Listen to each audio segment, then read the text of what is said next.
What is up, everybody? Welcome back to the Stogie Society podcast, episode 73. And we are here with a fantastic guest, Big Rob from LA Cigar Collective.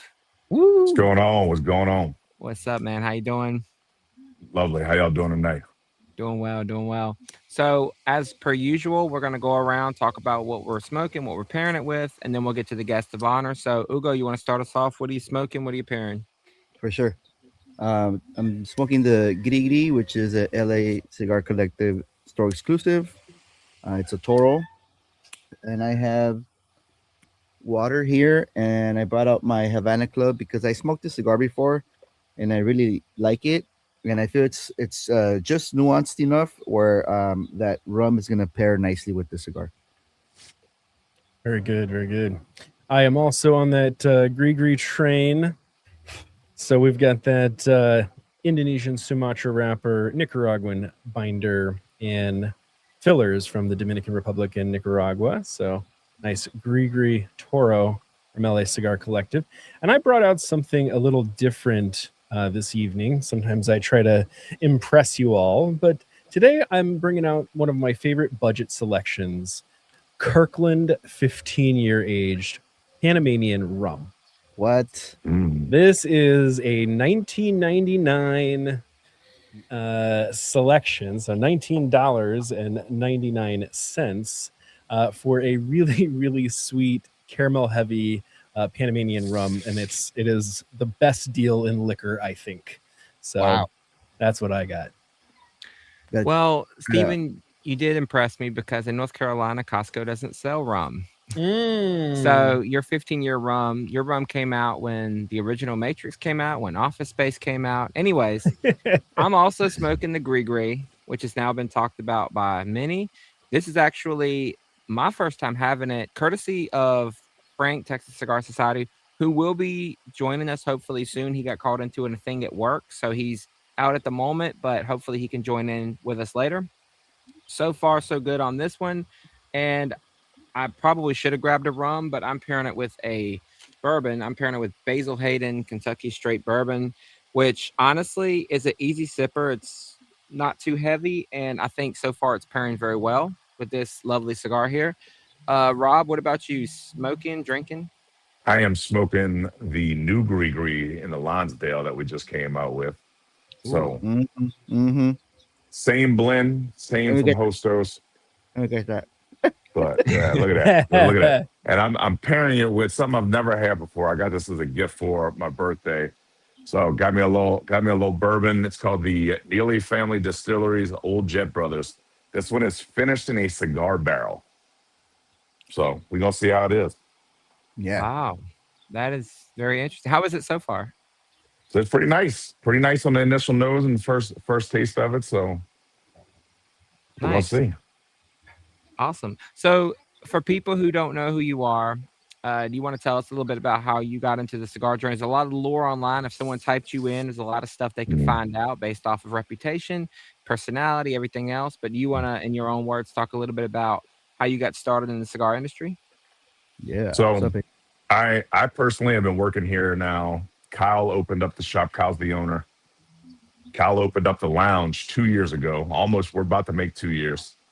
But he had an online presence before that for another 2 years, just selling accessories and things like that.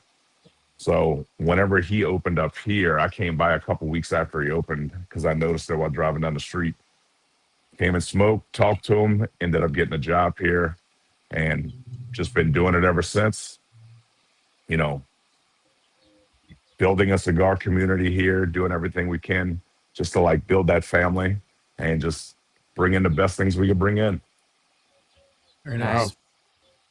Were you actually looking for a job, or you were just offered? So I was actually disabled for 4 years, and I was bad off health wise. So I recently just lost 360 pounds in the last year and a half. Congratulations. And at the time, it was right before I had my first surgery. Whenever I came in here, and I came in because it's so hot down here in South Louisiana that I can't smoke outside, because if so, I'd knock me out. And with the medicine I was on, I couldn't do it. So when I came in here, I told him, I was like, man, he's like, I was like, I really wish that you needed to hire somebody, And then the next day I saw him post to hire somebody, and I'm like, I told you I wanted a job, so what's going on? So came in, talked to him, and then the rest is history. Very cool. Oh, and that's a good segue right now for anybody who's watching who may just see the thumbnail and see LA Cigar Collective. LA in this case is Louisiana, not Los Angeles. Louisiana. For real LA, right? Yes. Yeah. There's no periods in between the letters, so it's Louisiana. Louisiana, yeah. Yep. No, that's very cool. So you came in, you wanted a job, you had some, so you were already smoking cigars probably for several years at that point. I had been smoking cigars since I was 17. So so I've been smoking cigars. I've been all over, in a bunch of clubs and stuff. And I've always, throughout my life, I used to do security work. I used to do like bouncing and stuff in New Orleans and all over the country. And I would always smoke and drink whiskey while I was working. Sounds like an easy job. Yeah, exactly. I'm gigantic as it is. So I'd sit on the door. You're at the door all night checking IDs, dealing with college students and stuff. So you smoke a cigar while you're doing it. Absolutely. So what better job can you have than going from that to working at a place where you could smoke cigars all day? You know what? And nobody who's trying to get into a club is going to say, "Can you put that cigar out?" So it's the perfect job because they need something from you. They need you to let them in. Exactly. Yeah. Very cool. So so you and Kyle meet, do y'all hit it off instantly, or because you said you just drove by, you saw it one day and you came in? So yeah, it's literally, the shop is literally like a mile from my house. And I drove by and I saw the sign and I was like, oh, when did that open? And I looked it up online to see if there was like an indoor seating area, and I messaged him and was like, hey, do you have an indoor seating area? He's like, yeah, definitely. Like, he had just opened recently. And I came by and he sat down with me and talked. We were talking about different blenders, different cigars and stuff. And I hung out a few times after that, and then finally got into where I started working here. And it went from, being part-time, working like 2 days a week, to full-time, and then became the manager. And we've been running around like chickens with our heads cut off ever since. Oh yeah, dude. Oh Yeah. We got a question from Sean. He's asking if the Longsdale is going to be available during PCA. Oh, they're available right now. So we dropped them on March 16th. So celebrating 316 Day for Stone Cold Steve Austin. So we we put them up. They're available on the website. They're available at the lounge. So we got plenty of them. And also, hold on, let me grab one of these tubes just so you can see. The Toros used to come in they came in the paper bundles with the logo on it. But look at what we did this time. I love the new packaging for the Lonsdale. So they come in this beautiful tube right here. Mm-hmm. Nice. So so you got the tube. It's got Grigree on top. So, but yeah, they are available now. Oh yeah. And that is our second house blend, was the Grigree. The first was the Padre Leguido, but everyone loved the Grigree. I actually love how much like the Grigree has gotten better over time. That as soon as he was talking about doing it in a different Vitola, and we was talking about the Lonsdale, I'm like, you're going to get so much more flavor off of that wrapper. So I'm really excited to see if this one develops the same as the Toro. Yeah, this is my first time with the Grigree, and from what I've learned just researching, so Grigree is definitely a Louisiana thing, right? Oh yeah. Yeah. So that's kind of nice, right? You put your kind of culture in there. And so for people who don't know, what's a Grigree? Grigree is like a it's all about like voodoo magic. So like you don't want that Grigree put on you. Yeah. But in this case, you do want that Grigree put on you. Yeah. Mm-hmm. Oh yeah. That's why some people are always like, man, why is there a chicken foot on there? It's just like something for good luck. That's like a good luck, charm. Like an amulet. Voodoo. Yeah. Yeah. And you said that these are fabricated at what tabaqueria? Tabacalera La Isla, Bajosos, down in DR. Yeah. Oh, La Isla, the one that makes the Isla de Cocodrilo. Yeah. Right on. Very cool. Oh, yeah. You're in good company then. Oh yeah, definitely. And Bajosos is the man. And I'm not sure if you went down there, but I know that Kyle goes down there often, right? Oh yeah. I've personally never been. Mm-hmm. Kyle's been a handful of times now since we've been open. So he was actually there probably a month ago. Yeah, I saw that when you first posted that Lonsdale, and I was like, "What is that?" Mm-hmm. I was like, that looks gangster. Oh, it's so good. How would you Like I said, they it? came out on the 16th, and I probably smoked 10 of them already without, while trying everything new that we're bringing in on top of that. Sick. Is that a 10-count box, 10-count tube? No, so the tubes have 15 in them. Oh, wow. The Toro comes in a 10-pack. Yeah, 10-pack. The Lonsdale comes in a 15. Oh, very nice. Yeah. Hell yeah. So, go ahead. No, I was just gonna say, like right off the bat, like, how would you compare it to the Toro? It honestly, it just reminds me of whenever we first got the Toros in, because like I said, the Toros developed so much over time since we've had them, and this just reminds me of when we first got them. But it just has more intensity off of the wrapper.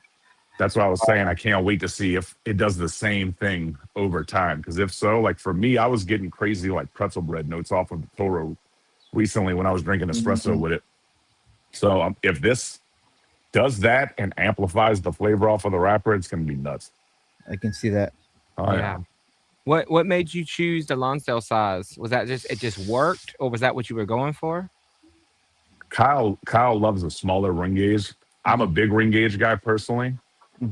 But that's why I love the Toro. Whenever he told me about like doing it in like a Lonsdale or Petite Corona or anything like that, whenever he settled on the Lonsdale, I was like, yeah, I like a larger ring gauge, so do what you do. And whenever he brought the samples back, I was like, all right, that works for me. That thing's great. Oh yeah, bro. And everybody, as soon as you post the picture of it, it just looks so good. So like, elegant. He knocked it out the park with it. Yeah, bro. It's just that Vitola, man. Lonsdale. I like. Well, personally, I like the thinner ring gauge. Also, like Kyle, I like the. That's what I was gonna ask you about. The J London Pink Phone booth, was that also? That was a collab, right? Not. So yeah, that was an exclusive that we did with J London, and then the Grigree is a house blend. House blend. Okay, cool. Yeah. This is our second house blend. Dude, that J London is pretty solid, bro. Right, it is gone. That thing is gone and in the wind at this point. It's sold out. We posted a video whenever we started getting low, and in probably 5 hours they were all sold out. Damn. The rest of them. So it was crazy. So I even knew I was going to be off the next couple of days, so I had to buy me a bunch of them before I got out of here to make sure like I could sit them there, just so I can like have them later down the road, so I can be like just go back and revisit it. Were you surprised at the just the success of the Grigree? I mean, when you smoked it, were you like, "Oh, this is going to take off"? Because I mean, as a house blend, you imagine, well, it might go somewhere, it might have some legs, but like this seems to have put y'all's name out there a little bit more. Oh yeah, definitely. So whenever I first smoked it, I was, you always hope for the best. You always hope that people like it, and just like, it's just so eye-catching. The band is eye-catching. And then with Tabacalera La Isla and working with Hostos and all that, see, he already knows. So yeah. So definitely, as soon as you smoke it, it's a no-brainer. It's like you can smoke this any time of the day, because I'm a heavier cigar smoker. I like something bold, rich, dark, and oily. And this is perfect any time of the day. To start the morning off with an espresso, I could smoke this in the middle of the day, even at the end of the night if I want something a little more medium to mild. This is perfect. Yeah. Yeah. So I mean, I'm enjoying it so far. Hey, Big Rob. We got a question from AJ. He's saying, "Congrats on the weight loss," and says, "Should we not call you Big Rob anymore, or what's going on?" Hey, I'm still 6'7", so I'm still Big Rob. I'm still gigantic. Jesus. 6'7". Yeah, I still have an 18.5 shoe, so I'm still Big Rob. All right, the moniker stands. Big Rob is Big Rob because he's over 6'5". Yeah, that's it. Very cool, man. 18.5. Geez, I'm 15 and I can't find shoes. I can imagine how hard it is for you. Oh, all my shoes have my name on them because they're all custom made because they're gigantic. Well, welcome to the party, Frank. Welcome, Hello. Frank. What are you smoking? I don't know what I'm smoking. Nothing. I'm smoking the Grigree as well. Nice.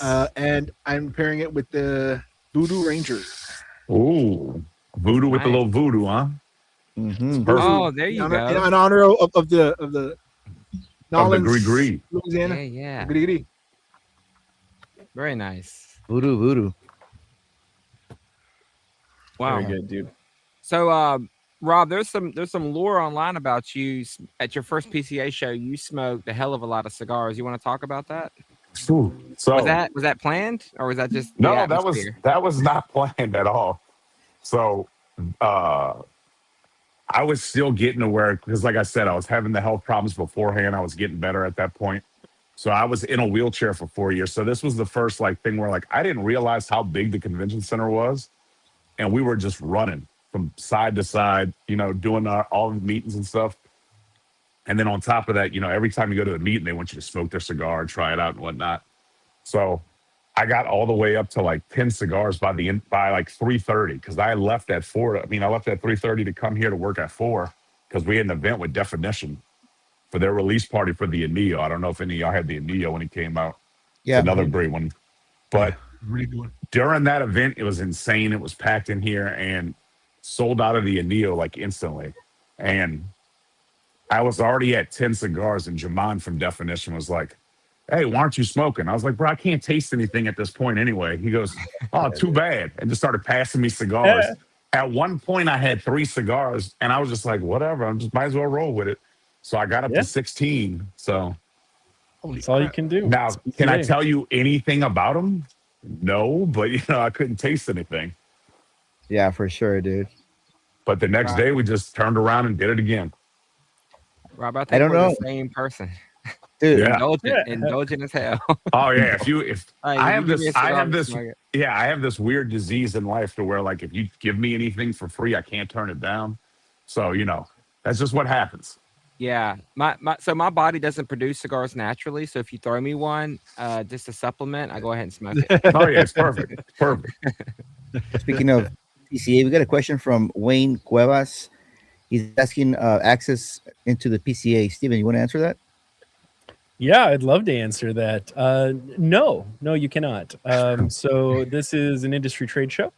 You get to go by being a manufacturer, being a retailer, or having a media company that covers the show.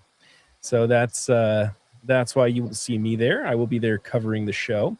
But no, it is not an event open to the general public, and it is not one that is fit for consumers. You wouldn't want to go. It's where business deals are happening. Nobody is there to chat with you or give you free cigars. It's not that type of thing. Although the parties after the event is really, really fun. So you hear a lot of stories that we may tell, just like Rob's story just now. But he was doing business deals all day, torching his palate, trying everything, and then had a wicked party after. Oh yeah, we literally have events every single night during PCA. So even if you come in town for PCA and you can't go to the trade show, we literally have an event every night. So right now, the 3 things that we have lined up is on Friday of PCA, we have the Avowed event with Dave West. I don't know if y'all know him, but that is a lovely gentleman. Oh yeah, Good friend, great man. Love that brand. Saturday, we have another Definition event like we had last year. So it's going to be just as nuts as last year, if not more. And we're going to be releasing some cool stuff at that one. So if you're here, that's need to go to all of them. And it's Sunday. I don't know if y'all know about Chamoli, but we're having Chamoli after dark at the lounge that night with all the people from Chamoli. So it's going to be a good time. Damn, bro. Are you sure you want to have those guys after dark? They're kind of wild, bro. Oh, yeah. Oh, yeah. Man, Mike and Sean cut up, man. That's the only time I want to see him is after dark. You gotta watch out. Mike's gonna start doing his ash trick. It's gonna be a whole. I hung out with them when I went to California in December, and I love them dudes. Them dudes are wild. I actually talked to Sean today. Oh, nice. Very cool. Hey, quick shout out to the channel sponsors. We got Luxury Cigar Club. There's a code you can use, first time 15 for 15% off your order for first time orders only. And we also have Above the Level Construction. They're available for all your foundation, concrete, block wall, and concrete work in general. Call them at 626-265-1657 in the Los Angeles area. The other LA. Oh The yeah. other Other LA. LA. Not. It's got periods in there, so that's what Yeah. matters. And also, I see the Stogie Brody commenting. What's going on, brother? Mm-hmm. Guess he's in the BIPCA also. Must be Hey, well, nice. we will see. We will see you then. Very Nice. cool. Yeah. He's not too far from us anyway. He's only a few hours, so that's good. Yeah, he's in Get Louisiana. to, no. He's in I think he's in Alabama, if I'm thinking Oh, correctly. Alabama. Yeah, that's right. Yeah, yeah. Alabama. I'm about to say if he's in Louisiana, he's definitely close. Yeah, Depending on no, what part of Louisiana, but he's in Alabama. that's right. Oh, nice. Nice. Yeah. Are you guys planning to release anything brand new? Or are you just like showcasing your current selections? So you're saying for the show? Yeah. We have a release party for something Okay. then. Now, I will tell you, if you're part of the monthly subscription to Collective Pack, and we talked about it in a bunch of our videos on YouTube, it's a cigar that we're coming out with definition. So it's going to be our second shop exclusive with a brand, Nice. Very cool. and it's called the Big Iron. Oh, So, Very shit. cool. Okay. yeah. Golf Well- cigar? What's that? Like iron as in like golfing? Big Iron big or- iron, like pew pew iron. It's Oh, got okay.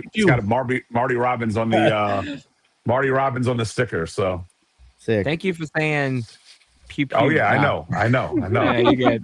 No, That's I'm all- glad you brought that up though, because you supposedly are really good at picking out curated packs for people. People generally really love what you pick out when you talk to them in the shop, or when you put up a pack for online sales. Where do you think that comes from? Do you think it's just like, can you put yourself in other people's heads, or do you just know what goes well with what? So I think ever since I was 17, all of my friends like used to make fun of me for smoking cigars. Because like my dad's uncles, everybody smokes cigars in the family, and that's how I got into it. So anytime I would try to like indoctrinate my friends on drinking whiskey and smoking cigars, I would always be like, all right, well, try to go through the process with them. Like, oh, whenever you're retrohaling, what are you getting? What are you getting off of the whiskey? What are you getting off of this? So then they'd be like, look, I don't know what to buy. Can I just give you money and you pick up something for me? So I feel like I've been putting together samplers since I was, 18 for people. So whenever I started here, Kyle had said like, oh, we all put together like monthly samplers, or no, we put together samplers. And then it turned into where it became a monthly thing where I would change it up every month because people just started gravitating toward them. Because my biggest thing is when someone comes into the lounge, you have a lot of people who are like, oh, I only smoke Fuente. I only smoke Padron. They're like very loyal to one brand. And I'm like, there's way too many options out there for you to stick to one particular brand. And there's too many boutique brands for you to try out. You got tobacco coming from different places that are like in some of your favorite cigars that's in these boutique brands. So you need to try everything out. So people who used to be loyal to one brand now gets a sampler pack, and then they fall in love with a different brand. And that's what I love about the whole, I don't just think of this as a job. I love sitting down with everybody that comes in here, smoking with them, and be like, tell me what you're getting out of it. The same way I did with my friends growing up. So, and that's kind of what translated into us doing the collective pack, the monthly subscription, was Kyle and I love doing the sampler packs and, doing like, we have like our top Nicaraguans, top Dominicans and all that. So it's like, man, we need to do something where like we're doing packs together and then sending them out to people. So we just love doing that to give people notice from different brands that we carry. That's awesome. I feel like it takes some years of smoking before kind of a lot of folks are more receptive to kind of trying a lot of new stuff. Yeah. Like I feel like I was brand loyal in the first like 5 or 10 years of smoking. Like I'd buy entire boxes of a cigar that I liked, and that was like a safe space. Like I had my safety cigars that I was like, oh, I'm gonna get these Camachos because I like them on the golf course, and I'm just gonna rip Camachos. And then you start to branch out. And you're like, oh, I'm gonna try a Perdomo. That's got a cool, whatever. Well, I don't know why this cello is yellow on this Perdomo champagne, but you try it, and then it becomes like a safety cigar. And at least for me, it took a lot of years to want to really dive in and try everything. So luckily, for me, when I first started smoking, the first cigar I ever grabbed was a Rocky Patel because my initials are RP and it says RP on the band. So I was like, I'm just gonna wear it as a pinky ring and I'll smoke the RP cigar. I don't know what the hell it is, but we're gonna smoke it. And then I had a lot of guys, whenever I ran security all over the city, had a lot of older guys that would come to different clubs and like they just sit outside and, you know, smoke cigars, drink their drinks. And they'd be like, oh, what are you smoking? And then y'all know from the cigar, you know, smoking cigars, it like brings people together. And that don't normally talk. So me and an older guy, he's like, oh, well, let me bring you some stuff to try out. And then like we would start trading. So a lot of people have, you know, influence like, oh, you should try this brand. Oh, I never heard of them. And then smoking for so long, I met so many different brand owners and become friends with people that like, I just became a nerd about it, just like I am with the whiskey. And you just fall in love with different things. And you're like, all right, that's what I like. That's what I don't like. And then just, I love trying everything new, you know. That's amazing. It sounds like you were kind of on the fast track to kind of where you are, where you're trying all kinds of stuff. Fortunately or unfortunately, my buddy that I started smoking with, who'd been smoking some years longer than me, he still smokes the same stuff. Yeah. And so I'm trying to be that friend now that brings him more boutique stuff and gets him to try different things. But he is so resistant. Like he is a Camacho, Gurkha, Altadis, Romeo, Julieta smoker. Like that's his like. I know the best way to fix that problem, brother. You just send him down to LA Cigar Collective and just say, hey, go smoke with Big Rob one time. We'll fix that. You can still enjoy all those brands, you know, but you know, there's too many different options. There's too many different perfect, you know, blends that you're missing out on. So I mean, and it's so true. Like you could smoke 2 to 3 a day every day for a year and still not get to try everything that came out that year. Oh, not at all. I think they said like recently that like with the amount of the different like varietals and whatnot of tobacco that there's enough for over 4 million different blends.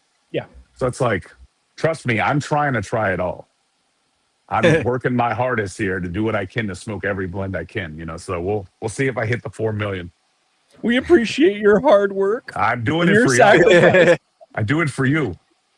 You're doing God's work, brother. Exactly. God's work. Exactly. That's what I'm here for. And everybody in the chat, make sure you hit the like button for Rob himself here, who's spreading knowledge to all of us from his reputation of giving great cigar knowledge, great whiskey knowledge. Man, so if you're not doing it yet, have you ever thought about doing like at your local shop a pairing class or something that you could like do once a month, that way you just say, hey, I'm going to do 3 different whiskeys or rums or whatever you want to do with these cigars. Have you ever thought about doing anything like that? Because I think that sounds great from someone like you. So we're actually a BYOB lounge. We don't sell alcohol, so we feel free to always let people bring in their own stuff. And everyone knows how I am with whiskey, so they'll be like, "Oh, would you mind, you know, trying this and like picking out something perfect for it?"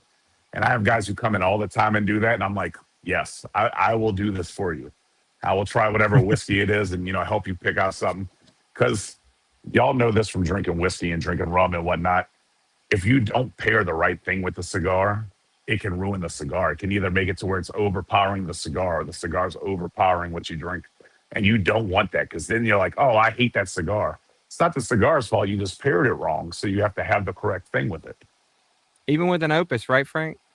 Yes. Thank you, Randall, for ruining an Opus. I gotta let him live that one down. He ruined the first Opus. He drank like a stout. I drank a Guinness extra stout with my first Opus, Fuente Opus X, and I was like, I don't like this. And then, you know, halfway through the cigar, I finished the Guinness or whatever, and I was like, I'm just gonna get water or something. By the end of the cigar, I was like, oh, I kind of get it better. Now there are better Opuses in my opinion. Oh yeah. But which Opus was it? Do you remember? Yeah, it was just the Fuente Opus X. Okay. The OG. Yeah, but it was my first Opus. And I happened to have a couple of Guinness left because I was drinking beer a lot at the time, and that was what I had. And I was like, I bet the espresso stuff will work because whatever. And it just didn't work. And I was like, I don't get what people see in this stuff. And I should have just paired it with water. But I messed with Frank because he gave me the first Opus I ever had. And I was like, but I like it now. But whatever. Well, yeah, anytime somebody comes to the house, my favorite Opus, even though it surprises a lot of people because it's a lighter Opus, is the Opus 20th. And that's like my is like my one of my favorite cigars, because I was gifted one. We lost our house in Hurricane Ida, And Ooh. we were stuck in Florida for 4 months. And people were sending me cigars to like help me get through the time. And that whiskey and whatnot. And I had a couple of Opus 20ths that someone sent me, and my cousin was in town. And the first thing he does, I'm like, oh, feel free, grab whatever you want to drink. He grabs Lafroig, Ugadal. And I was like, absolutely not. That's not, I was like, you're gonna destroy the cigar. He's like, yeah, but I love the peated scotch. And I was like, I love peated scotch too, but you don't drink that with this. So you have to make sure it's paired perfectly. And like I said, every night here almost feels like a pairing event, because as soon as one person brings out a bottle, everyone in the lounge starts going to their lockers or going to their cars, and they bring out bottles, and then just becomes a huge discussion. We jokingly say we're the cheers of cigar lounges. And no matter if you come in here and it's your first time, or you're a regular here or a member, everyone's going to pull you in, and you end up trying everything. And then if you don't drink, we also carry Abina. I don't know if y'all have ever heard that. Yeah, stuff. man. Yes, So yes, I'm good friends with Abina Charlie soda. from Abina. So Charlie and I are good friends, and I was talking to him throughout the process before he launched that. So we offer that also here. And so it's like, if somebody's like, oh, this person I'm with, he drinks, he has whiskey and stuff, but I don't drink that. Is there anything you would like pair with this? And I'm like, oh, I got the perfect thing for you. So Do you have a favorite? Me, so I can't drink it anymore because of the surgery I had. Sure. Because I can't have anything carbonated. But before that, Tower 44 was my favorite. Tower 44 is good. The only one I did not like, because at the time I was not drinking coffee, was the Royale. But my wife would drink those even when she wasn't smoking. And I'm like, you're defeating the purpose of the drink. And Charlie goes, let her drink it however she wants. Exactly. I like the Vinny too. The Vinny is good. So yeah, the Vinny's real good with like MSA or some Connecticut broadleaf. It just brings so much more out of the cigar. So shout out to Charlie and Abina. That's one of the downsides of having the surgery. It got me healthier and got me to drop all this weight. But I could still suggest it to everybody who comes to the lounge who doesn't drink or doesn't want alcohol, at 10 a.m. But here it's New Orleans. Some people are still doing it at 10 a.m. So I applaud them. So real quick, I'm sorry, Randall. No, you're good. There was a DM in the comments that asked me, make sure you ask Rob to pronounce Mexican San Andres. Bruh, tell Kyle to get out of the DMs. Kyle, leave me alone. So Kyle says that I pronounce it. First off, I had speech problems growing up. So he says I say it like I'm talking about like Grand Theft Auto. So I always say Mexican San Andreas. So, and he's like, that's not how you say it. And he'll send me voice memos. It's like Andreas. I was like, bro, I'll just say MSA to make it easier. That's funny. AJ, thank you, brother. I love doing What's New Wednesday. You gotta hit him with the What's New Wednesday over here. Hey, I'm glad you saw that, because definitely good to see when something you're doing is Oh yeah, people definitely. welcome. Yeah. And he's also saying that he just put in an order for a bundle. I'm assuming a tube of Longsdales, maybe, I don't know, but AJ Jarvis. Perfect. Well, and I think he's in Virginia. Oh, awesome. Well, I hope you enjoy them. After I get off of here, I will pack them up just for you. There you go. Well, I saw someone packing up the Grigrees today, right? Oh, that's my wife Jenny. So my wife Jenny is now full time here. That's who actually films and edits all of our content. Very cool. And now that YouTube is gone to where online's going crazy, we have to have her here packing orders, because we take a lot of pride in all the years that I smoked cigars. My biggest issue was, you order cigars, you're so pumped that you ordered them. But then you wait 5 days before it says a label's created. And then you got to wait another couple days before they're shipped. And by the time they get there, you're like, man, I forgot I even had these coming in. Yeah. So us, whenever you order, it's packed in 5 to 10 minutes. I want it packed and out of the door. And if one of us are here where we get off at 4, if post office already came and picked it up, or UPS or whatever, we'll go drive it over there just to make sure it gets out that same day, just to make sure your package is on the way. Oh yeah. So if you ever order from us, it's out of here, because I take a lot of pride in getting it out of here as soon as possible. That's nice. Funny, because you do the Fireball stuff, and sometimes I don't pay attention to when it's done.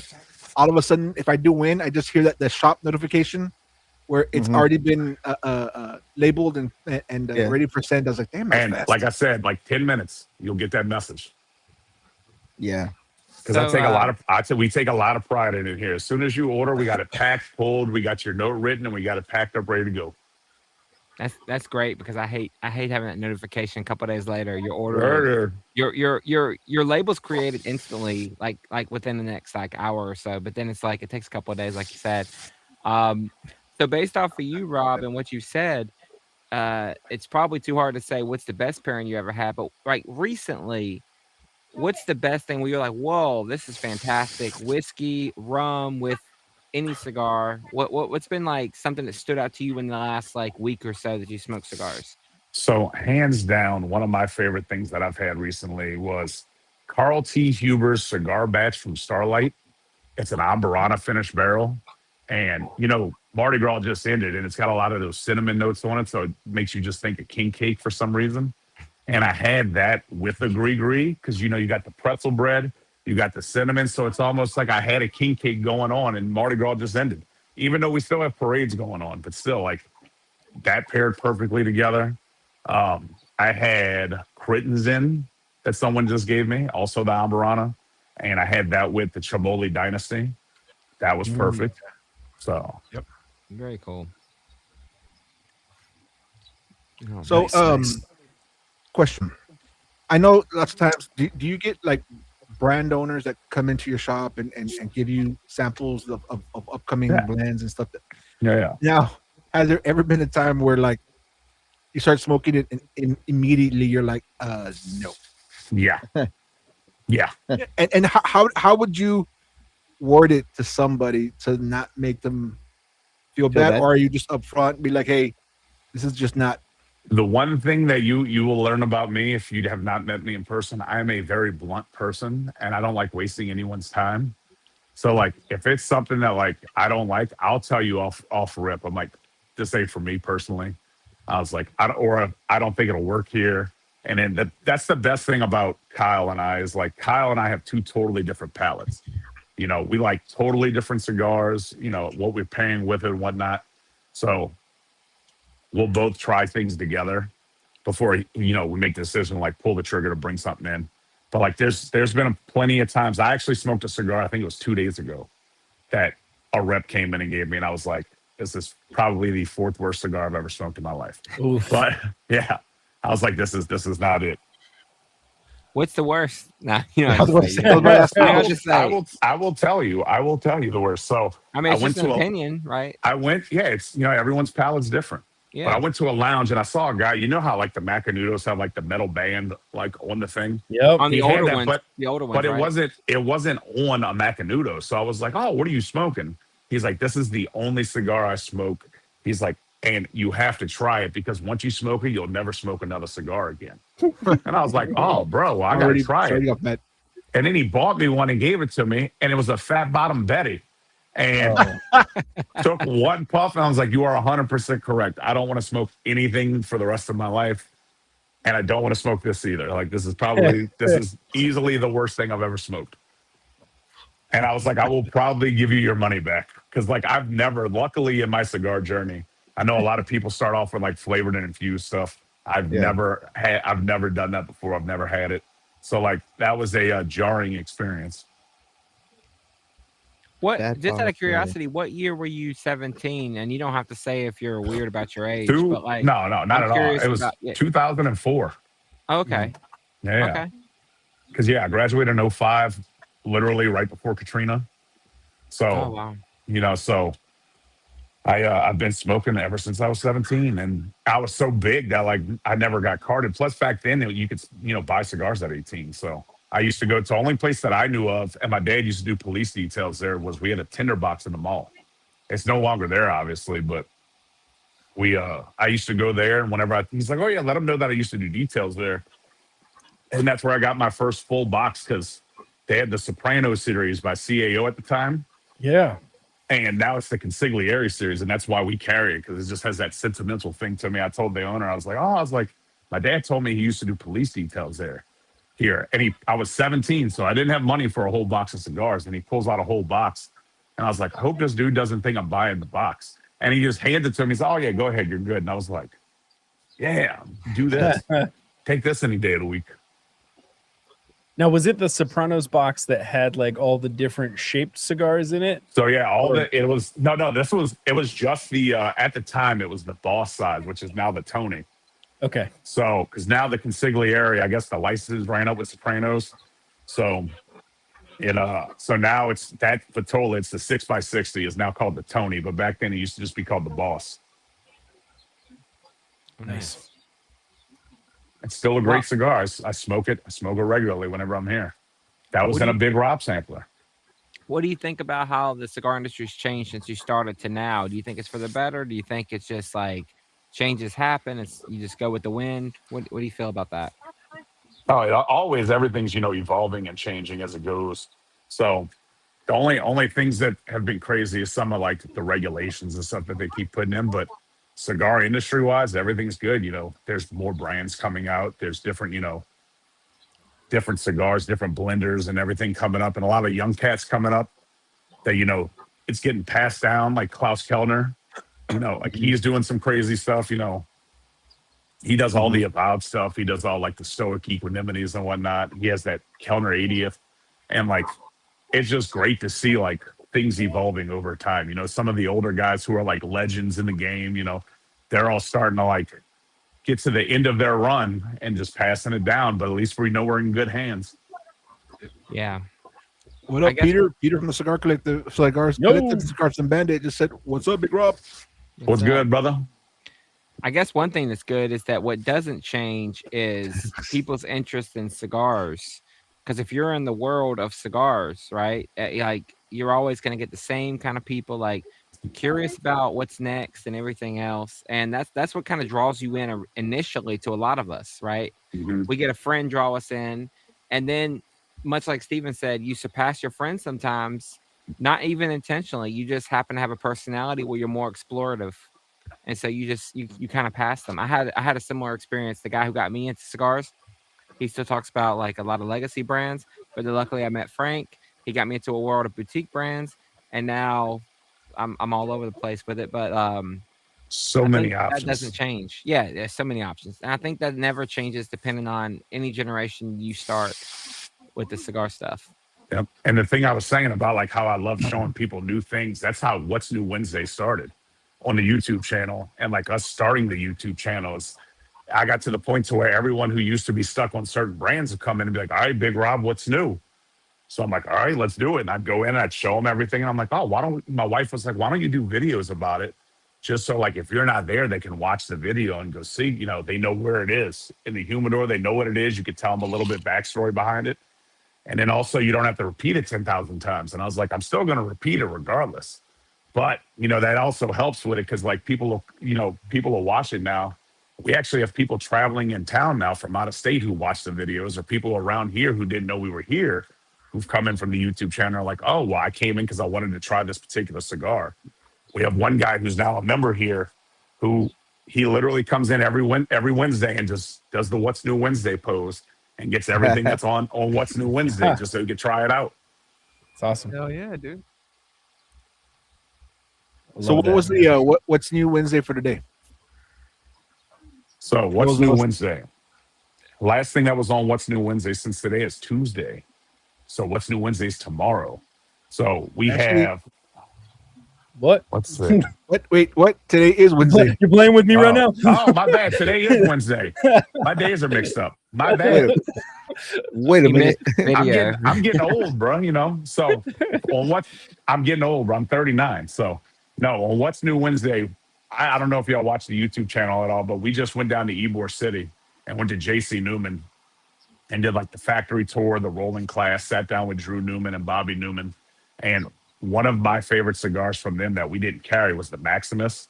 So we now have the Maximus in. I love the Maximus. We have from Definition, they had the Prolific. They just came out with the Prolific Maduro. So we got that in. So everyone loves that. Obviously, the Grigree Lonsdales. We had the Crux Passport. Crux makes all their stuff at Placencia. I love Placencia. So that's everything that's new. And then also, we got our new baseball opening day hats. So Nice. Hey, these things are clean. So Nice. So that's what was on What's New Wednesday. Oh, also, I did just change up. We changed up all of we have big ring samplers. We have 3 versions of the big ring sampler, and it's been the same for like a year. So I was like, man, let's mix it up and change up some things in there. So we just updated all those, and then we also just added some pipe tobacco onto the website for the first time because a lot of people were like, hey, do y'all have pipe tobacco? I was like, let's throw it up there for them. I know that big ring sampler was all you because you said you like the big ring. Yeah, I'm the big ring you guy. were like, oh, I got this. Don't worry about it, Kyle. Yeah. I was like, Kyle, sit this one out. I got this one covered. Yeah. I'm still trying to talk Kyle into doing a video on the YouTube where he smokes that lunatic 10x100. It might take it might be a 2-day live stream to get him to smoke it, but still. So how does that affect your restock in the humidor? Obviously, you're going to have people that are going to come in. They're not even talking to you. They come in. They know what they want. How much of it is, what percentage of it, I guess I should say, is your loyal customers that are coming in for their stuff? And then what is it that's like you and Kyle going, I want this in the lounge? How does that change up? So we have people that'll come in who will ask for stuff. And then we also, like, Kyle and I will see something because we're both big cigar nerds, obviously. That's why, Kyle got into this. And that's how it brought us together because cigars bring everybody together. And we'll see something and be like, oh, we want to try it. We'll get samples of it. And, like, we'll just give each other that look. And it's like, all right, let it rip. Let's bring it in. We think everyone would love this. And then as soon as it comes in, everybody's like, oh, how do y'all feel about it? So then we could tell them more about it. And then they end up smoking it and falling in love with it. So. Oh, thank you, nice. Justin. I love the new background too, Damn. Like I said, we're in the middle of an expansion for the second time. So we didn't have this office space before, but we literally knocked all of this out within like a month. So it's real nice. So those bands behind you are from a 10x1,000, right? Yeah, that's actually the cigars that I smoke on a regular basis, and Kyle just keeps the bands and puts them up. Oh, yeah. That's my shift cigars. Yeah. I mean, if you only get a certain number per shift. He told me I can have one, so I was like, I might as well go with the biggest thing I can find. Exactly, just megalophobias every day. Exactly. Is that? Do you find like for your customer base that the Gordos and larger rings are more popular? So in New Orleans, it's always a mixed bag. So like you have a lot of people who like heavier, larger ring gauges. But then every now and then you'll have younger cats like us who, they gravitate to wanting to try out different sizes and whatnot. But here I would say like it's probably 70% some larger ring gauge, Toro or above. So we still have smaller ring gauges to offer to people. But primarily I would say Toro or Gordos. Gordos, for me, the Gordos are the way to go. So Rob, you're in a big, huge beer city. What cigar pairs very well for someone like staggering in from just drinking, because it's just the culture of that city is like, drinking and everything because of the festivals and everything else.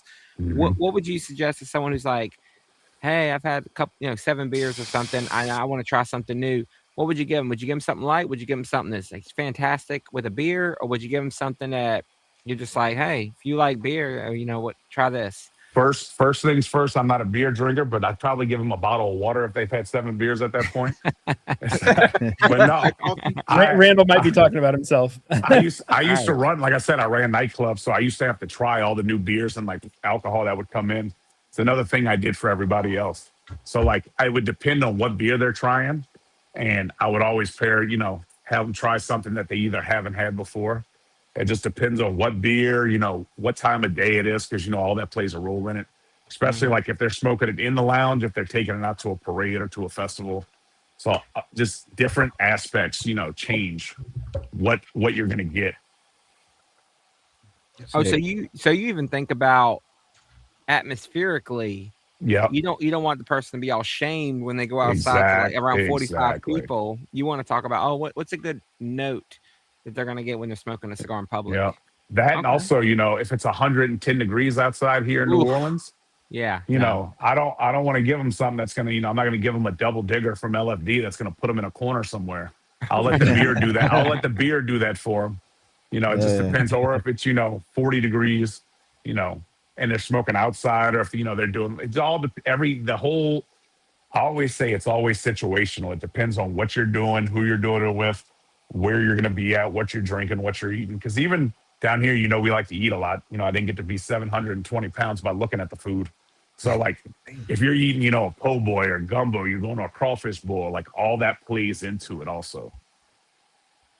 Oh, yeah. Especially, like, all the different spices and whatnot we use, it just depends. Because you don't want to give somebody, like I said, with the whiskey, you don't want something that, a crawfish boil is going to entirely destroy, a champagne that they're smoking. Or, like, they're going to be like, oh, I'm going to a crawfish boil. Can you give me a Martinique?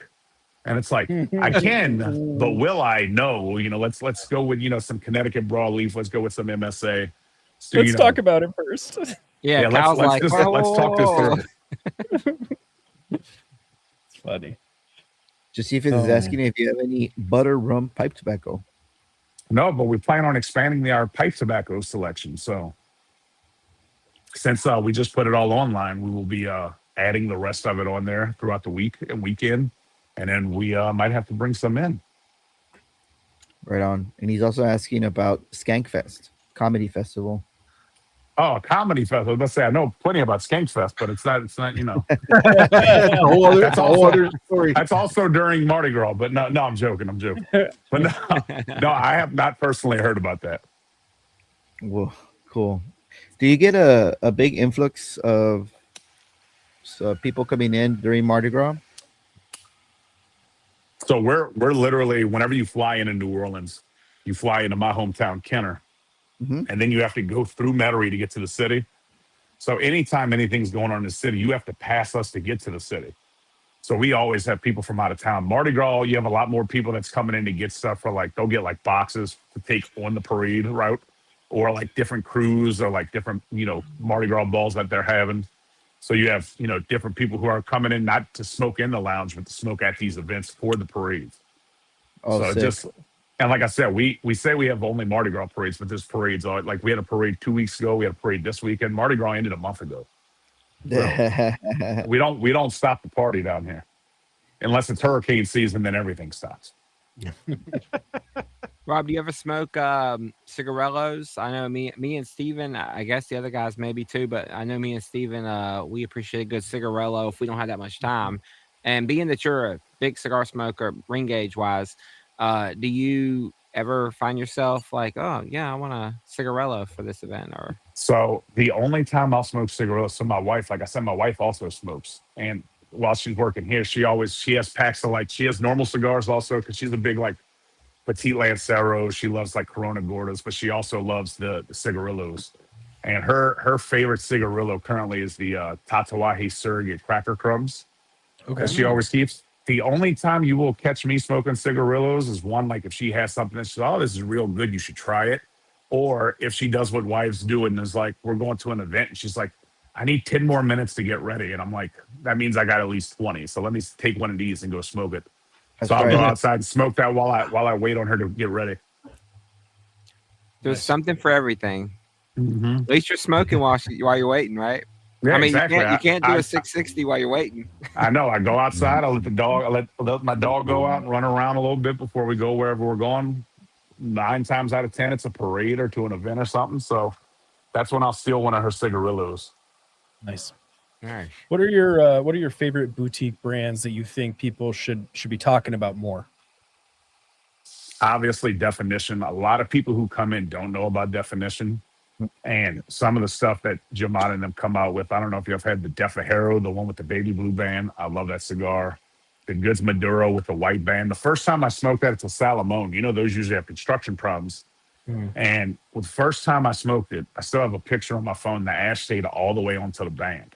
And I have nerve damage, so my hands shake constantly. So for it to stay on with the nerve damage, pretty impressive.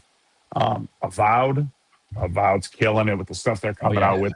They just came out with the Hallowed Hands. The Vow 11.25. I love that one. Oh my God. That one, bro, that one with that Brazilian Cubra in there, bro, like, I don't know what it is. To me, it makes it taste like you're biting like a green apple. It's so delicious.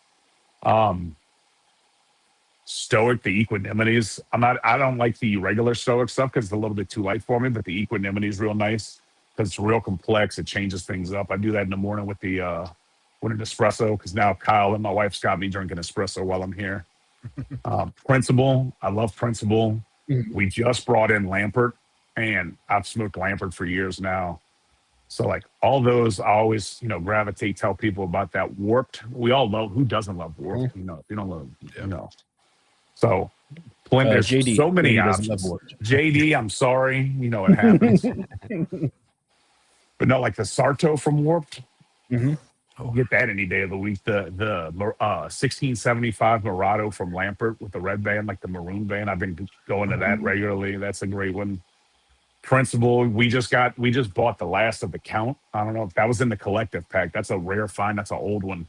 We just bought the rest of them that they had in stock. And Nice. that is awesome. That's an awesome cigar. I think we bought like the last 400. We got like 150 left. And we've only had them in for like a week and a half. Those things are great.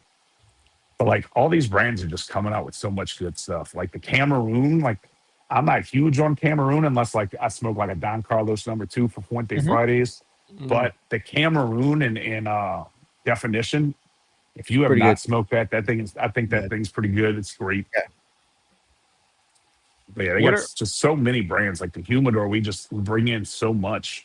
And we're actually about to expand and make another walk-in humidor. So like just to expand the, amount of cigars we have. Wow. Nice. Just personally, what are some cigars that you've left behind over the years? Because obviously smoking since 17, personal palate changes, right? What are some cigars you used to go to and you're like, I'm just nothing, no shade. Your palate changed. So Rocky Patel. Rocky Patel. Oh, wow. And you mentioned them earlier. Yeah. So the biggest thing for me, and this is more of like since I had that surgery, it changed my taste buds on a lot of things. So for some reason now, anytime I smoke something that has the Oma Tempe on the wrapper, I can't do that anymore. It like completely changed it for me. So like the Foundation, Olmec, and all that. So I love Olmecs. I love that. But like if it's on the wrapper, like the exterior wrapper, sometimes the smell off of the wrapper just gets me because of the surgery I had. But just I'll still have Olmec every now and then just to bring back that love and feeling from back in the day. But I do love some Tabernacle. Okay. I'm trying to think of what else. Like I used to love like Alec Bradley's and stuff when I first started because you just try everything you could find. Yeah. But like I said, there's just too many blends out there for you to try out. But yeah, Joe, you are correct. That 11.25 is no joke. Yeah. When I first smoked it, like I'm gonna be honest, like everyone gave it so much hype, I almost didn't want to like it. I was like, you know what? I don't know. I wanted to shit on it so bad, and when I had it, I was like, okay, I understand now, and I'm like, okay, this is my favorite avowed ever. So Daniel, I think he was there at the cigar place. Yeah, Daniel came down here. I think it was like a week or two ago, and it was great meeting him. We hold on. Let's see. We got his hat up here right now in the office, hung up in a place of honor with all the LACC hats. Sick. So it was great meeting him. I hope he didn't get time to like hang out and smoke. So next time he's in town, he's got to come do that. There you go, Daniel. Yeah, he just gave you his hat like that, huh? Yeah, he gave both of us a hat. It was lovely. Love. He was a lovely gentleman for that. Yeah, that's very cool. I need to get with Daniel. I love that hat. It's just so simple. The white with the logo. And you got to show up the hat. You got to show up the hat. Have you guys ever seen that? Here? Yeah, that's his logo. Have you guys ever seen that brand? Oh, that's nice. It reminds me of dad hats, or what is it called? I forget what it's called. Have you seen those? It's called That's like what dad. my wife calls them dad hats. All the hats that I wear now, because like I used to only wear like the flat bill fitted hats because my head was so damn big because I got a size 8 head, whereas Kyle says I got a head like a pit bull.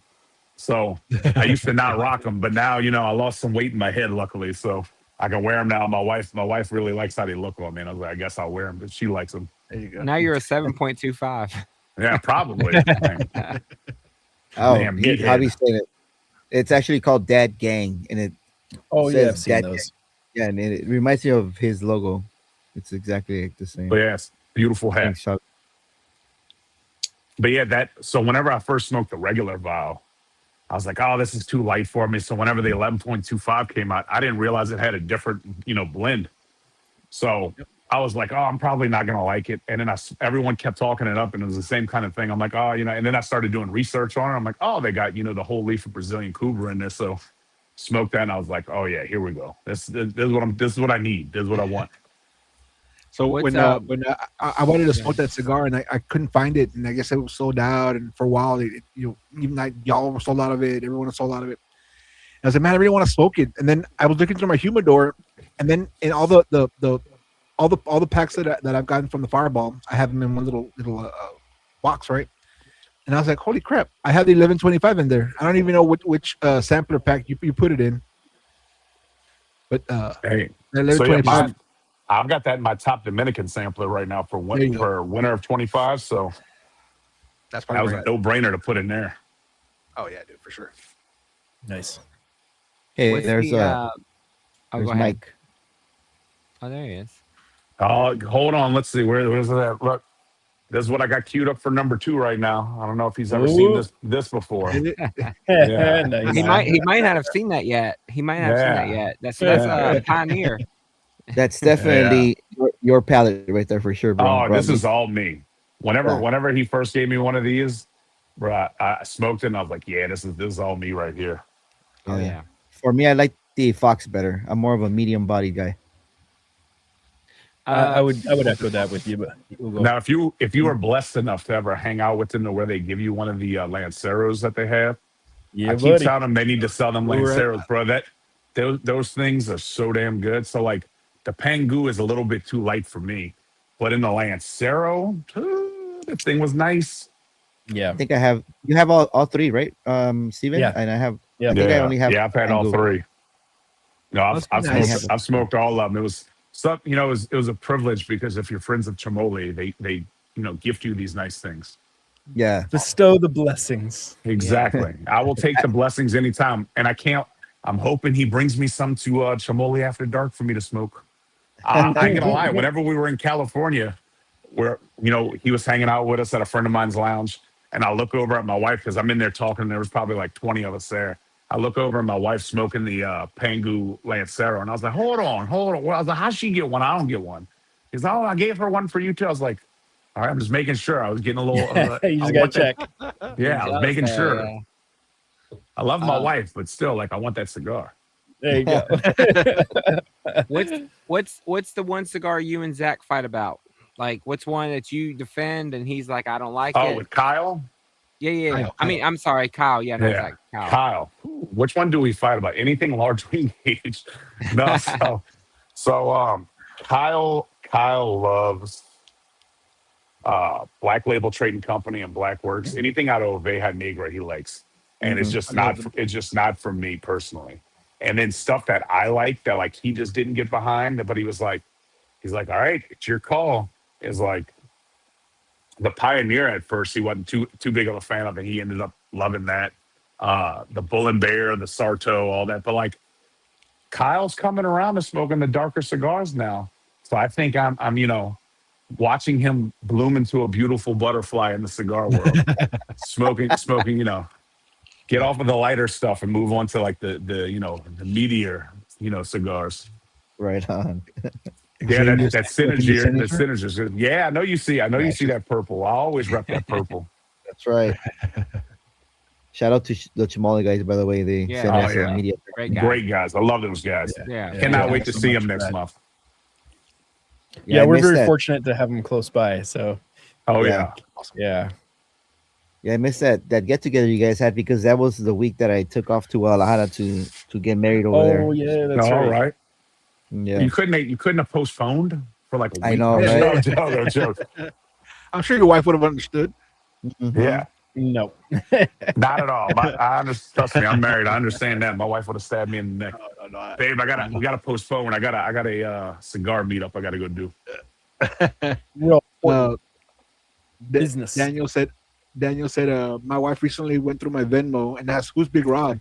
Now I got to show her this podcast. There you go. My same thing too. Who's this Big Rob you're sending money to? All the wives out here, I apologize, but I'm making sure that they don't pay full price for stuff. I'm making sure they're taken care of. So let me go light up It's this a good purple while I'm cause. at it. Exactly. I'm doing it for the culture, as my boy Gian says. That's right, AJ.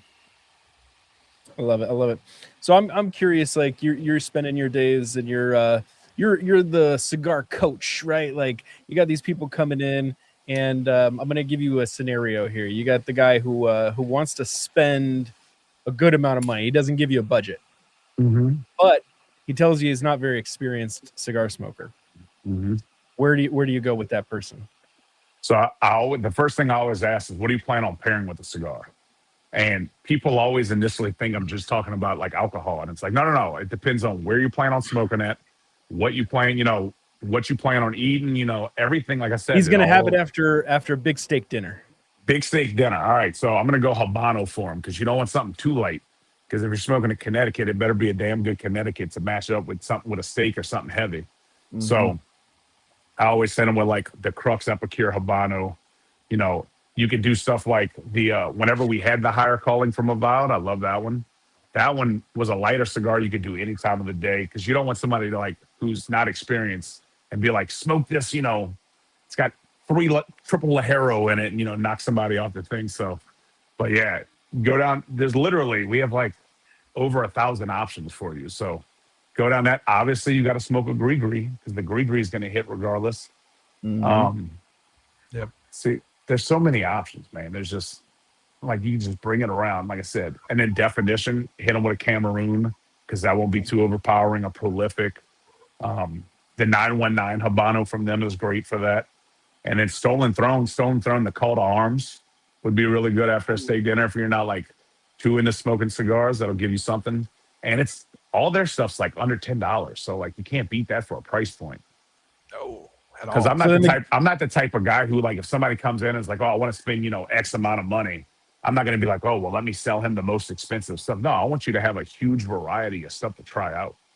I've seen some really bad shop interactions. And so I'm not a tobacconist, but I always kind of think about how I might have answered, a certain question. I was in a shop maybe last year, and a nice older guy came in, doesn't smoke cigars, but he's going over to a buddy's house who regularly smokes cigars. He wants to bring him something nice, and they're going to have some steak dinner and smoke some cigars. And the guy behind the counter was just like, oh, well, let me take you over to the Davidoff counter here. And be sure you get him something light. And he's like directing him to like lighter shade wrappers and like the high dollar stuff. And I'm sitting there going, negative. I don't want to be a weenie in this humidor. It's not my store, but like, oof, just cringe. Trust me, I've had a lot of bad cigar shop interactions in my time of smoking to where like, and I always feel like, especially now working at a lounge, being like, man, I want to organize this better, or like I want to like help pick something out for somebody or whatnot. But like I'm not gonna step on nobody's toes. But yeah, like I said, we're never, Kyle, myself, and the whole staff here. It's never like, oh well, we have this Opus here you have to buy, even though Opus ain't never gonna last in this shop. Right. But like it's never like, oh, you have a lot of money to spend, you have to spend, $100 on this one cigar. And like, no, not at all. Like we're gonna give you a variety, we're gonna give you options, we're gonna tell you what we think pairs best with what. So like we want somebody who's gonna enjoy what they smoke and come back wanting to like appreciate that knowledge and be like, oh, I want to come back. I trust these guys and see what else they can put me on. Nice. Love that. But if you boy, I love that too, man. I call that the 7-layer cake of cigars right there. That thing's got so many different tobaccos in it. And I thought that was going to take me about 20 minutes to smoke. The first time I smoked it, the Mr. London Fat Robusto, and I brought a second cigar outside with me, and I smoked it, and it still lasted me like 50 minutes. And I was like, man, this is great. Yeah, hey, Rob, same here. I smoked it there was snow on the ground, and I was like, well, this is a short one. I'll pop this out. Nah. Negative. That thing is not smoking quick. No. But it's a great cigar. It is a fantastic cigar. Yeah, because it's a 54 ring gauge. That's one that I'm surprised we still have in stock. It's so good. It's a fantastic cigar. Yeah, we probably have one box left. But it's every now and then whenever I'm on the shift, I'm like, yeah, I'm going to take one of them. That logo reminded me of the mask the Jim Carrey movie. Oh yeah, that's what I said whenever it came in too. I was like, what the fuck? I had to read up about it. I was like, oh, okay, it's a Mr. London line. Hey, but if that big spender, is persistent in spending big bucks, you could point them towards the selected tobacco stuff. They make solid,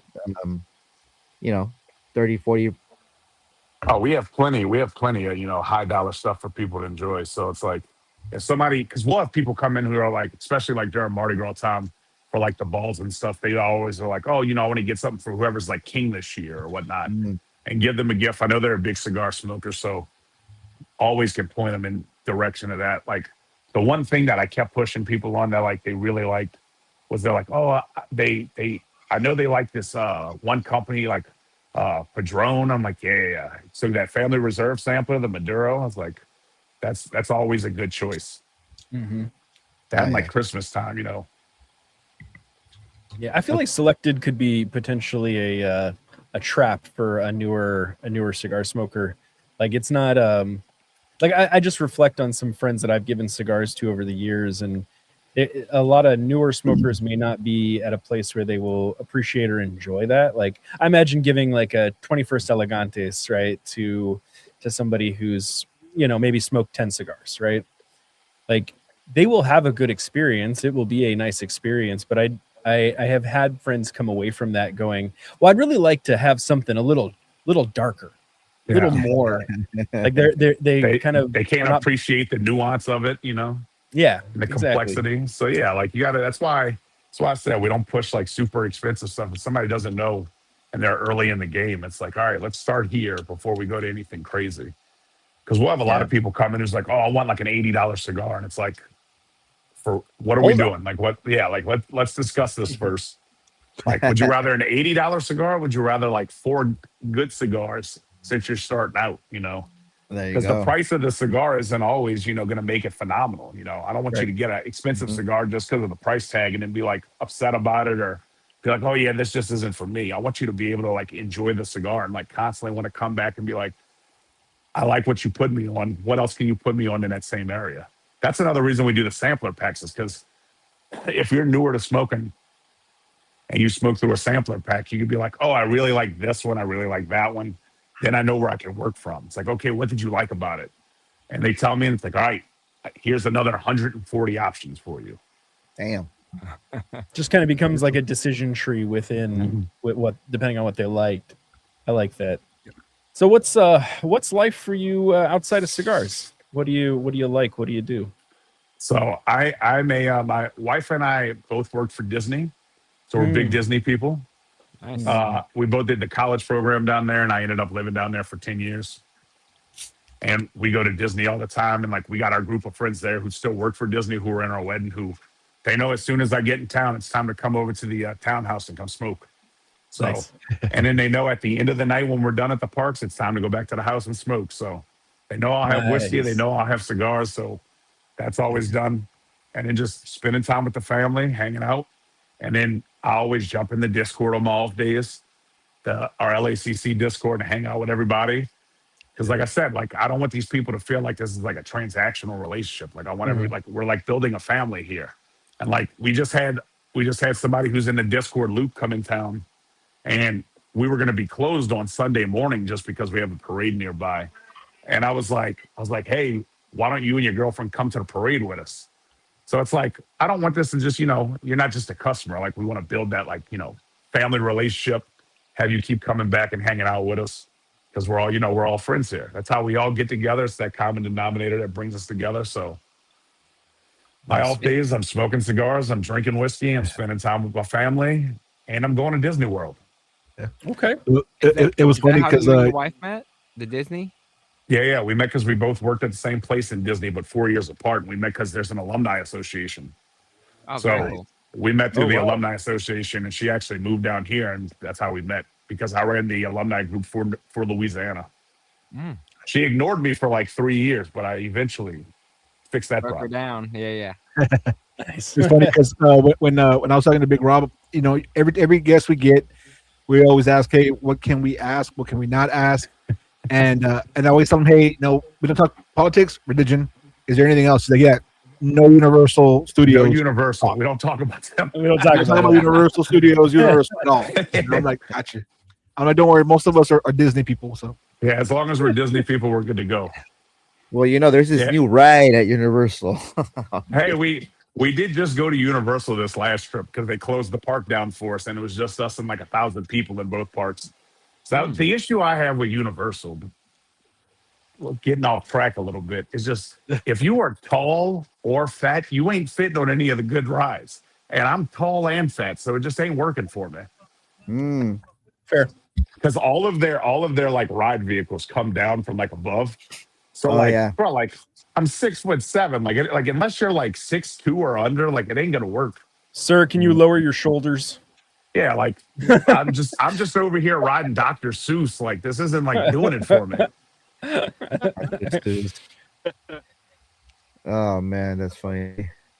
Xavier just said he just got back from his first Disney cruise and it was Oh fun. yeah, he went on the Disney Wish, one of the newest flagships that we have in our Disney cruise line.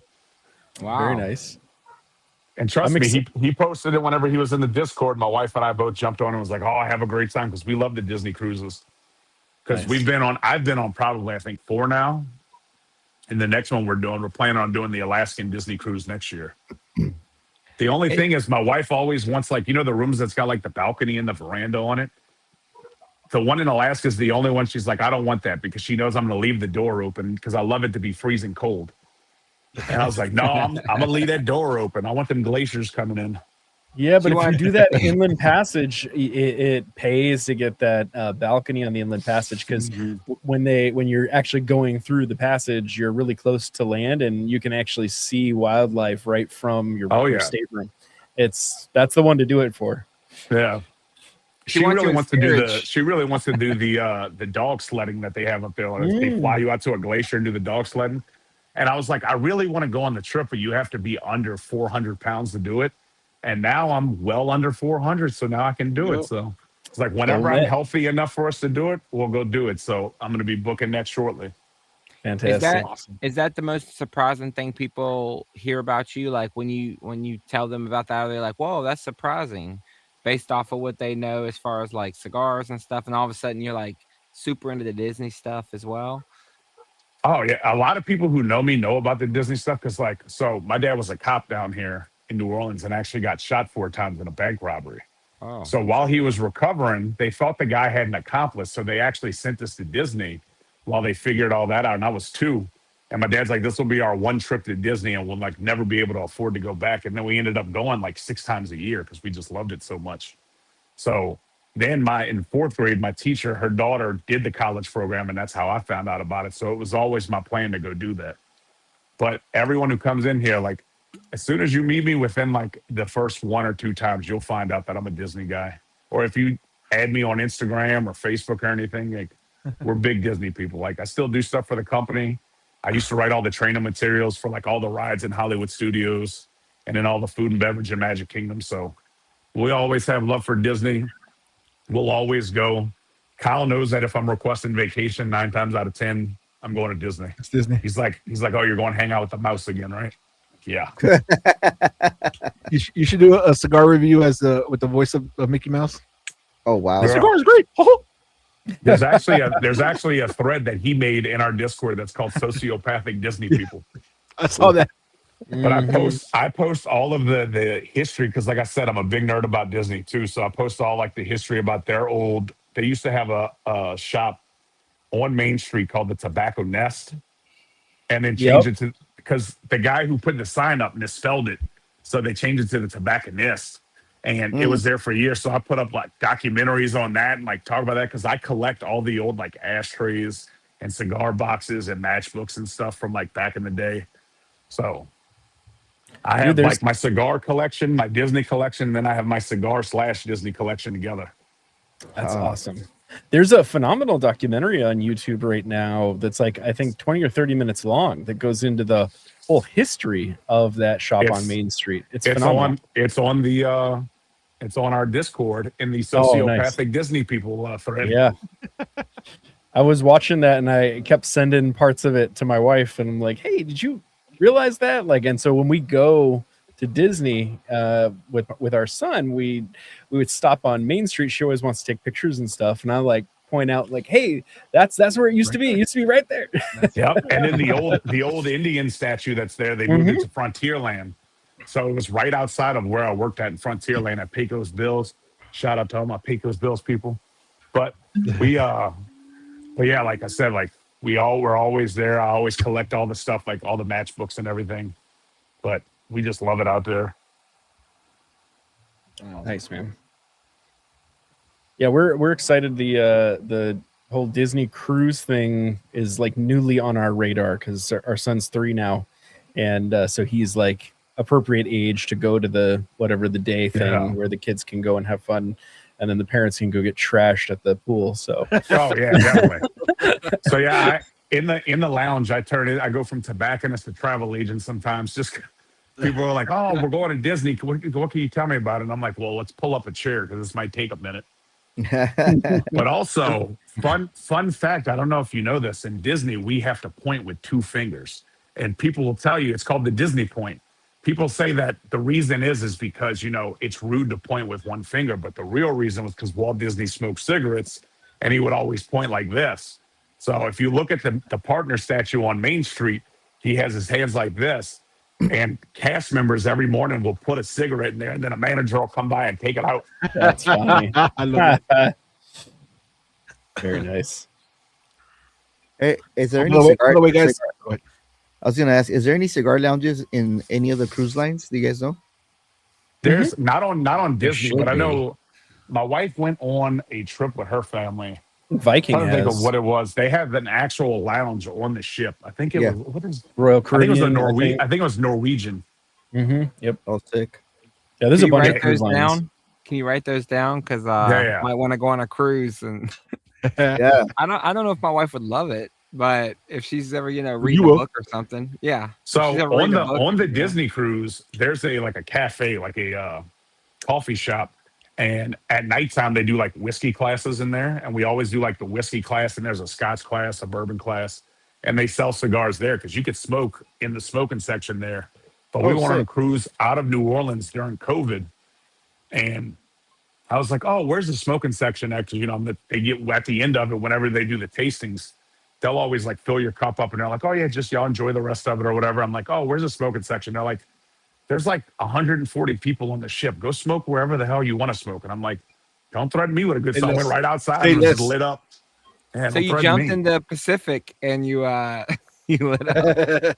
Right. My big ass cannot swim, so you don't have to worry about that. Well, I they I say can't swim sharks either, follow but I those can drown cruise pretty ships good. anyway. As long as I can stand up, I'm good. There you go. Well, Plus, I don't want to get confused for like a whale. The sharks might come attack my ass. Like I say, I'm staying away from that. By the way, guys, real quick, if you haven't or not, or if you have Discord, make sure you check out the LA Cigar Collective Discord. It's pretty awesome. They got a bunch of good deals, a bunch of good stuff out there, a bunch of posts, videos. They go live. Definitely worth getting added to it. I think they could. I mean, do y'all have the link somewhere on the page or? Literally at the end of every YouTube video, we have the QR code on there that they can click and it'll bring them to everything. And it's a good time. Like I say, I'm on there on my off days. We'll do Hearst. We did a live pairing event with Charlie from Avena where he put up a discount code for anybody who was in the Discord to buy the soda, and we paired it with the Grigree and sat down, did a whole thing with them. And we want to do some stuff with some brand owners in there where we do some pairing events and whatnot there too. Because like I said, we're just trying to build a cigar community here to where like, regardless if I'm on the clock or we're here working, I can hop on, hang out with everybody. And like we were talking about the fireballs, we get on there and wait till the fireballs get drawn and all, shoot the shit together and, have a good time. So how many did you have to smoke before you came to like, all right, this is the Grigree, this is what we're putting out? How many that you and Zach have to smoke? Kyle. Who is Zach? Who Yeah, you is keep that? making me think I don't know. We're all asking the same question. You keep making me think that I'm hanging out with old boy from Saved by the Bell at sometimes. Like I know, wish right? was. It's like always You are. No, Kyle. Sorry. Somebody funny story before that was somebody had asked me, they were like, hey, yeah, I know somebody who owns LA Cigar Collective. His name's Kevin. And I was like, who the hell is Kevin? Close enough. There's a K. I should have told him his name's Zach. Kevin, Zach Kevin Arnold. From now on, Kyle will be Zach. Yeah, I jokingly call him Lyle occasionally because some people like, he'll be like, oh, I'm Kyle. And there's an older guy who's like, Lyle? And I was like, no, wrong guy. But no, so for the Grigree, so he was going to use the exact same like wrapper as the Cocodrillo, and then just felt like something was missing.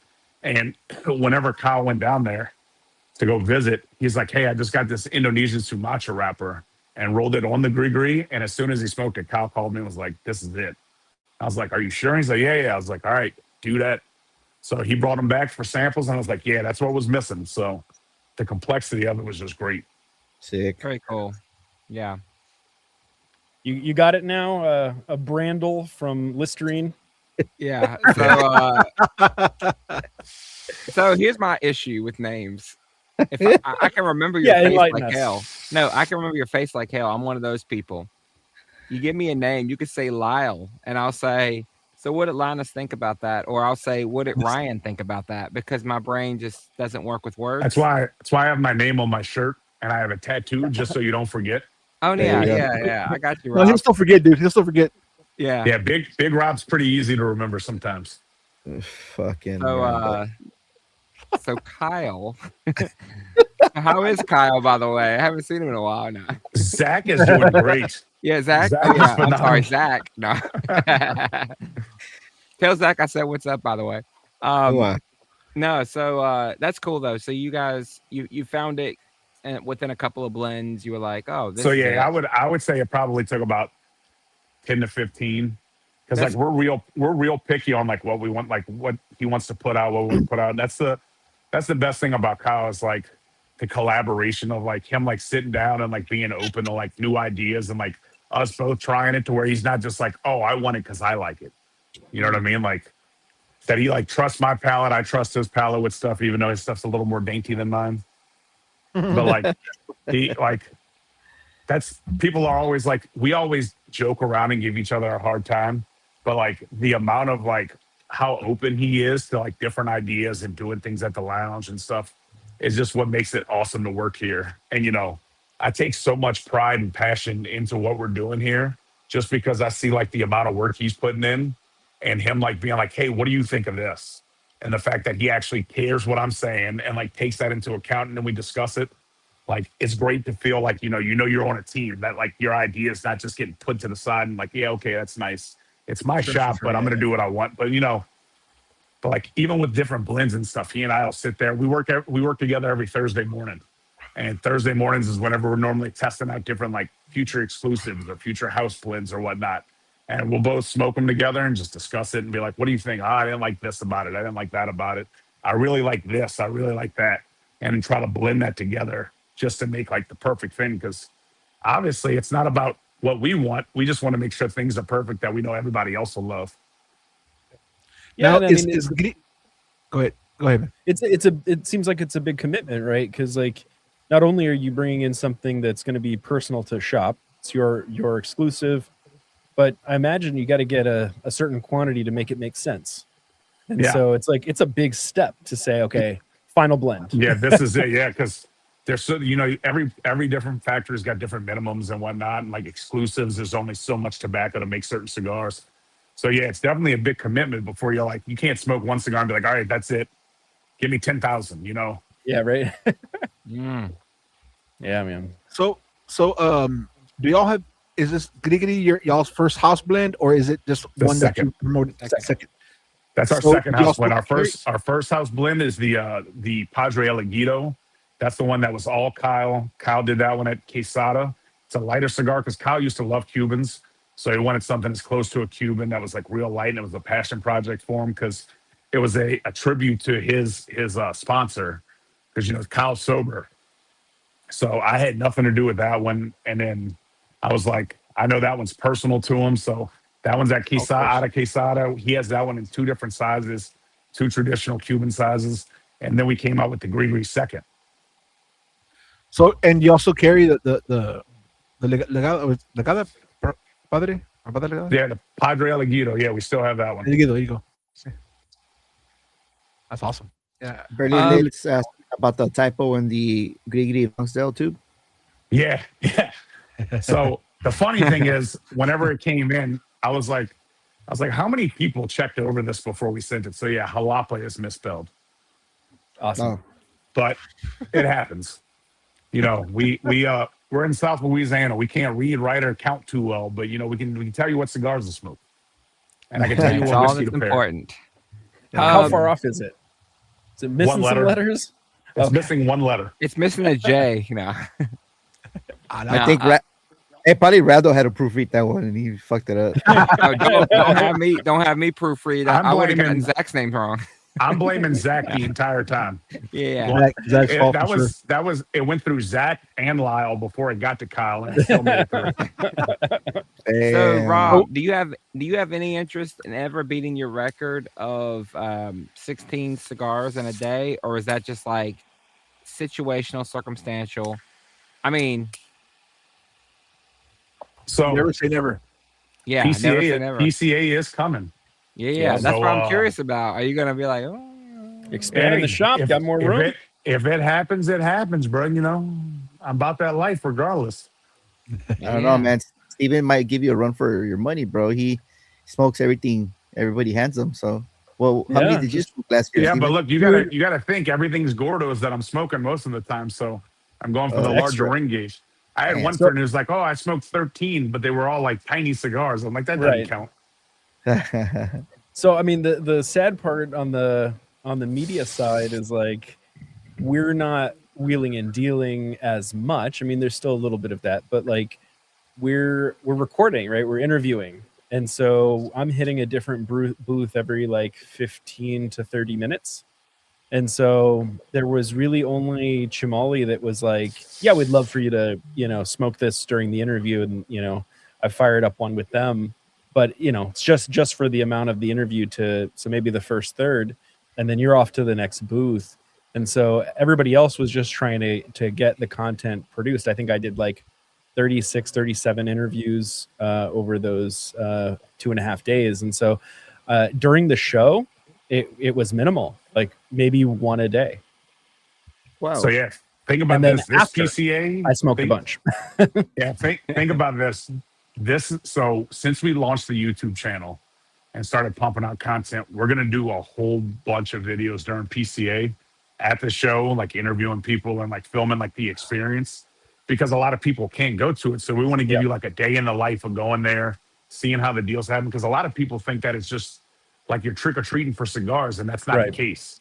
Like you're there doing actual work the whole time. So it was not out a lot of easy. Content.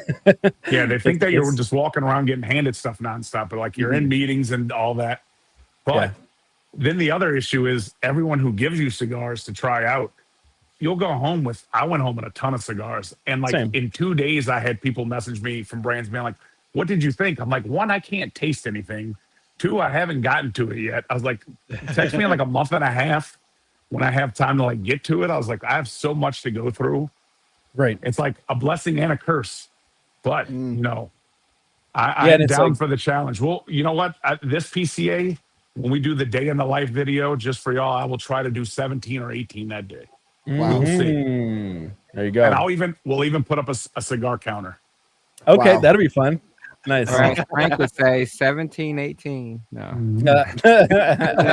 Jesus Christ, Randy, stop. Bro. I saw that in y'all's AG video. Y'all were all doing this, and I was like, oh, here we go. As soon as I tell them, as soon as my nieces and nephews, they always are like, oh, how tall are you, Uncle Rob? And I'm like, oh, here, I'm like 9'4". 9'4". Goofy shit. So on the Grigree, are there any plans to change the blend or different wrappers or different anything or like oh no comment. I have no idea. If you see a red dot on my neck, I know nothing about anything. The Grigree Lonsdale is what we're doing. This is the Grigree Lonsdale is what we are smoking currently. It's also hard to ask that question 10 days after a launch of something that is brand new. I know. That is true. But I mean, like, when are we gonna have them on? Like, I have to ask. We're gonna have a Mexican San Andreas. Not It's a whole different wrapper than the San Andres. But the thing that makes the Grigree special is the halpa that's in there. The halpa. You know, the halpa. You little spice on the halpa. Yeah. We want everyone to focus on the halpa before we move on to any different blending or anything. Well, they're not going to spell it, are they? Like, they're not going to call it the Papa or anything like that. Whenever we come out with the MSN version instead of the MSA version, I'm going to have a Grand Theft Auto logo on there. Dude, honestly, that's not a bad idea. Please, yeah. Have my face as like the cartoon character on there. There you go. Since I can't pronounce it properly. Awesome. Oh, good stuff. Nice, man. Yeah. Well, Big Rob, do you have any closing arguments here for the chat, for the people that are going to be replaying this video for the community? So check out the YouTube channel. If you're ever in town, come hang out with us and smoke at LA Cigar Collective. We pump out content. Check out What's New Wednesday. But we always do things where we break down different blends, our house blends, our shop exclusives. And like I said, we take passion in it because we're just cigar nerds like you are. And we just, for the love of the game, if you're not in our Discord, I can't do it on here because it's not like ours where you can be like, click the QR code. Yeah. But at the end of any of our YouTube videos, the QR code's on there. It's a good time in the Discord. You can ask Frank about that. And if you're ever in town, just come holla at us. Very nice. Definitely. Nice. Awesome. All right. Well, thanks for coming on, and hopefully we'll have you back on when you have probably another release. And good luck at PCA. And Steven will be there, so he'll be. Hey, you better come see me. I'll come looking for you. I'll be the giant walking around. I might be with Zach. I might be with Lyle. I may be with Kyle, whoever I'm with. Who knows? It'll be a great time. Maybe this wandering around with a camera on a gimbal. That's what my wife will be doing. My wife will be there with the redhead with the camera on. Nice. So awesome. To stick around after the shows, we usually talk in the green room. So don't leave. Awesome. Yet. All right, cool. Well, thank you everybody for joining, and we'll catch you guys next week. Bye.